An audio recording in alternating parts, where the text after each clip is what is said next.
25년 7월 23일 살아계신 하나님의 말씀 빌립보 4장 6절부터 7절 말씀을 가지고 염려하지 말고 할 일이나 하세요라는 제 말씀드립니다.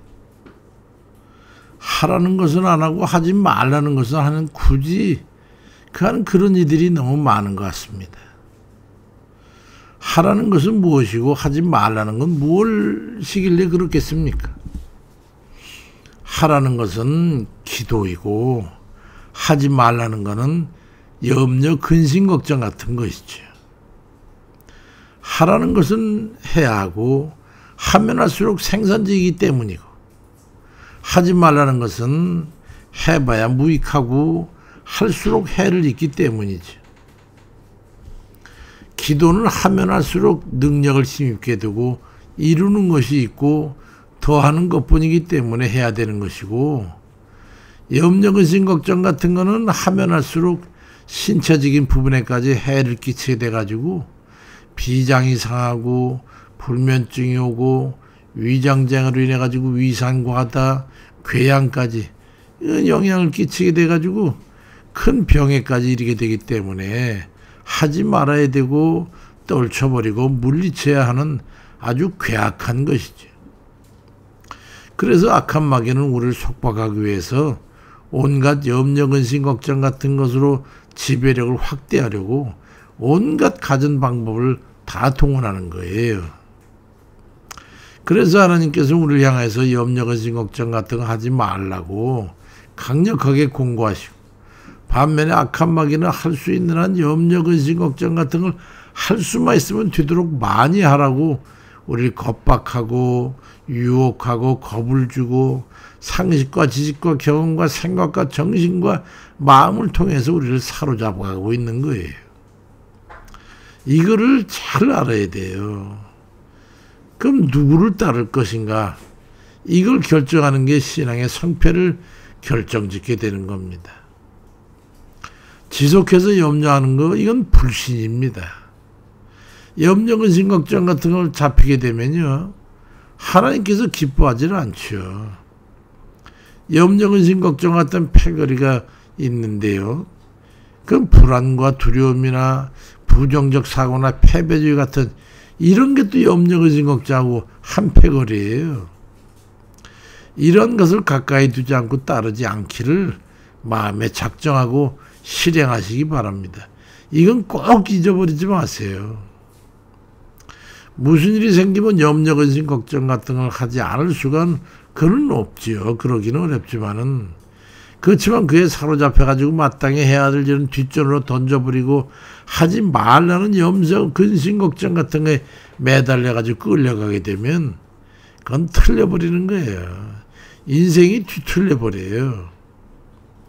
이때 염려, 근심, 걱정 같은 걸 뿌리치고 강력한 무비와 방패가 되는 하라는 일, 그 기도에 매달리는 거예요. 그것이 바로 신앙의 정도를 걸어가는 승리하는 사람들이 정법입니다. 빌립보 4장 6절 7절에도 아무것도 염려하지 말고 다만 모든 일에 기도와 간구로 너희 구할 것을 감사함으로 하나님 앞에 아뢰라. 그런 모든 지각에 뛰어난 하나님의 평강이 그리스도 예수 안에서 너희 마음과 생각을 지키시리라고 말씀합니다. 여기서 중요한 것은 그리하면입니다. 아무것도 염려하지 말고 그저 기도와 간구로 하나님 앞에 줄 걸 믿고 감사하면서 이런 일들을 하나님 앞에 말씀드린 것 같으면 그리하면 하나님의 평강이 주어질 것이라고 하는 그런 말씀이 중요한 단어죠. 그래서 쓸데없는 염려를 하지 말아야 합니다. 연약한 우리라 전혀 염려 걱정할 것이 없이 살아갈 수는 없지만은 그것도 거기에 매달린 건 이겨 넘어야 되는데 그 어떻게 방법이냐면 기도 이겨야 된다는 거죠. 그래서 어떤 사람은 개인적인 가정뿐만이 아니라 국내 나아가서는 세계 평화까지 걱정을 하고 염려하는 그런 사람들이 종종 있잖아요. 세계적으로 위대한 사람일지는 모르겠지만은 그건 전혀 쓸모없는 행위예요. 천치 바보 같은 거죠. 문체 앞에서 문제 앞에서 어떤 자세를 취하느냐에 따라서 타당함과 부당함으로 나뉘는 거거든요. 염려, 걱정, 의심하는 이런 전혀 도움이 안 되는 건 부당한 행위고, 문제를 놓고 기도하고 간구하는 것은 아주 매우 타당한 거지. 그 상식적인 얘기라고 한다면 뭐 할 말이 없지만은 그 상식적인 것을 왜 이겨 지키질 않냐 이 말이죠. 베드로전서 5장 7절에 너의 염려를 다 주께 맡기라. 이는 그가 너희를 돌보심이라고 말씀하잖아요.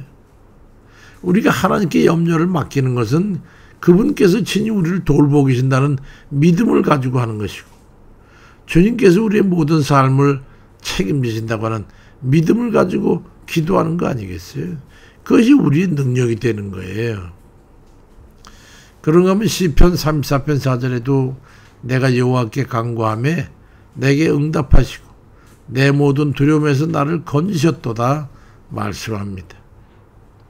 이 말씀은 우리가 하나님 앞에 간절히 구할 때 그분께서 응답하시고 우리의 모든 두려움에서 건져주신 기도의 경험을 고백하고 있어요. 쓸데없고 해악만 있는 염려, 근심, 걱정 같은 그런 것에 집착하지 말고 무엇보다 우선해서 기도줄을 잡는 겁니다. 그리할 때 일목요연하게 해결과 능력을 힘있게 되는 하나님의 인도하심이 줄을 서서 다가오게 되는 거예요. 염려, 근심, 걱정 같은 거 아무 소용이 없다는 걸 깨닫고 먼저 주를 바라보시기 바랍니다. 염려, 근심 같은 거 어찌 닥치면 우선 그거부터 먼저 걱정하고 근심하고 매달릴 게 아니라 기도부터 시작해야 된다는 이 상식선을 반드시 지켜야 돼요.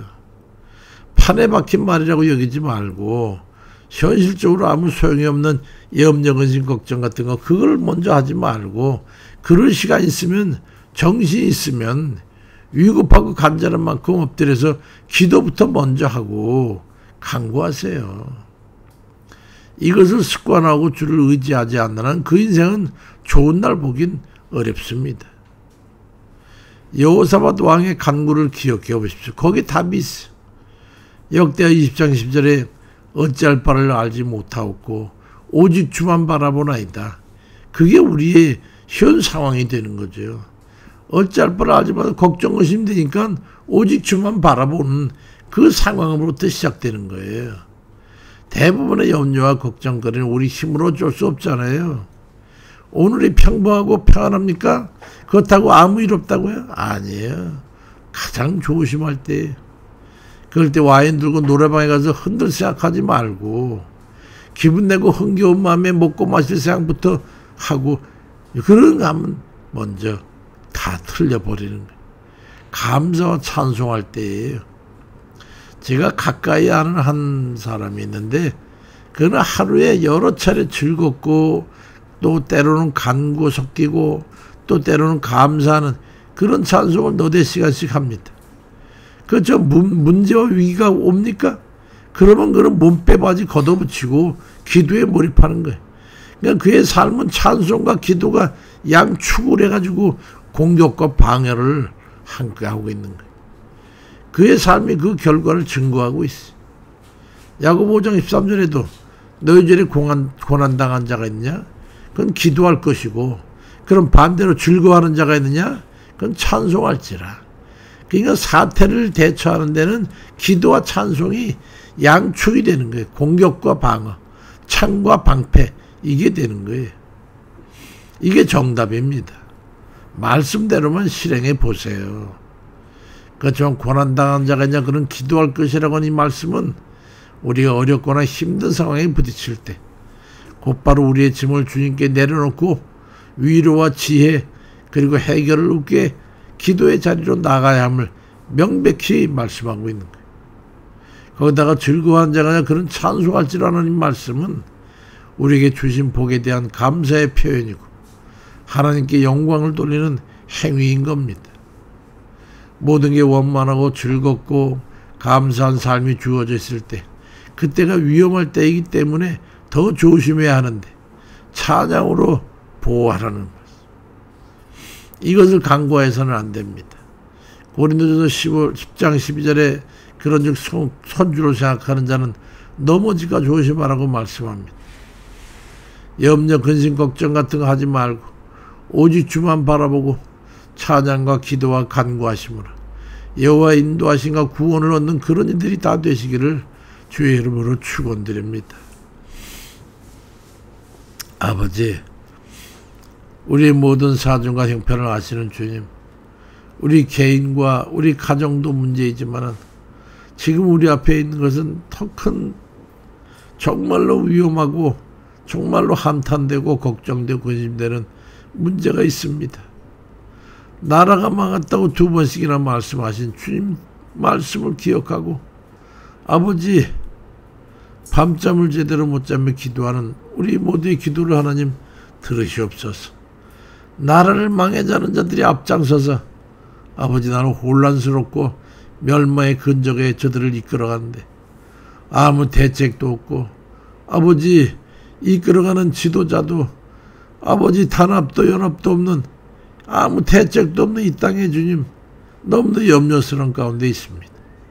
그렇지만 아버지, 이 땅에 아직도 남아있는 자들이 있어서 기도하는 자들이 살아있어서 아버지 기도하며 아버지 어쩐지 하나님 말씀대로 하려고 의를 쌓고자 애쓰는 그러한 이들이 남아있고 아직도 주님 뜻대로 살고자 하는 7천이 남아있음을 아버지 기억해 주옵소서. 어찌 이 불의한 약한 아버지 살인적인 집단이 아버지 이 나라를 이끌어간다. 이런 세상에 이런 나라가 어디 있습니까?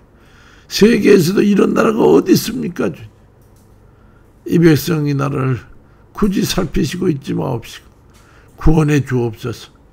아버지, 악한 붉은 집단 통째로 아버지 넘기라는 이 악한 집단을 아버지 부디 처벌하시옵소서. 하나님의 공의가 법이 되고 그 법 앞에 모든 아버지는 심판을 받고 체결된 모든 것들이 다 풀어지고 아버지 하나님 무너져가는 이 구원 산성이 아버지 은혜 가운데 존립되도록 역사해 주옵소서. 기도와 순교 위에 세워진 나라가 아니겠습니까? 그런데 이제 붉은 집단들에게 이 나라를 수백만 명을 주인 저 집단 가운데 던져버리려고 하는 이 약한 자들을 아버지 처단해 주옵소서. 불의가 주님 옳게 세움을 받지 못하도록 역사해 주옵소서. 악한 자들의 패망이 반드시 이룰 줄 믿사오니 아버지, 요즘에 붙여진 이 불이 이 땅에 활을 타올라서 악한 것들을 다 태우고도 남도록 주여 도우시고 악한 것을 심었으니 반드시 그 열매를 따게 할 줄 믿습니다. 심은 대로 거두리라 하셨으니 아버지들이 악을 심었으니 반드시 악의 열매를 딸 것이요. 아버지, 그를 주위에 모든 저 죽어져간 심령들이 아버지 그들이 피눈물을 흘리고 갔던 그 길을 저들이 따라가도록 아버지 역사해 주옵소서. 죽게 하지 않고 우리 모든 일들도 불안하고 심히 두려움 가운데 있는 우리의 간구와 기도가 헛되지 아니하여서 또다시 땅의 자유가 평화가 다시 싹터 올라올 수 있도록 도와주옵소서. 예수 그리스도의 이름으로 기도드립니다. 아멘입니다.